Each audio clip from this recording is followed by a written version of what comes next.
వెళ్ళిపోయాడు. వరం ఇచ్చిన తర్వాత దేవుడు ఎలా మాయమైపోతాడో అలా మాయమైపోయాడు. ఆ తర్వాత బాలు సార్ని మేము ఎప్పుడూ కలవలేదు. ఆయన ఉంటే త్రిపాఠి వల్ల మాకు ఎప్పుడైనా ప్రాబ్లం వస్తుందనుకున్నాడు ఏమో, వెళ్ళిపోయాడు. ఏ పాడుబడిన థియేటర్లో బాలు సార్ మాకు చదువు చెప్పారో ఆ థియేటర్నే ఇప్పుడు మేము కోచింగ్ సెంటర్గా మార్చాం. సంవత్సరం పొడుగునా మా 46 మందిలో ఎవరో ఒకరు వచ్చి ఈ పేద విద్యార్థులకి క్లాసెస్ తీసుకుంటాం. అరే అభి మీ తాతరా? ఇక్కడ చదువు అమ్మబడదు, పంచబడుతుంది.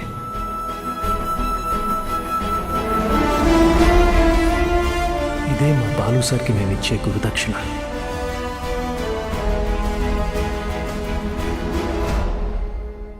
ఇప్పుడు బాలు సార్ ఎక్కడున్నారు సార్?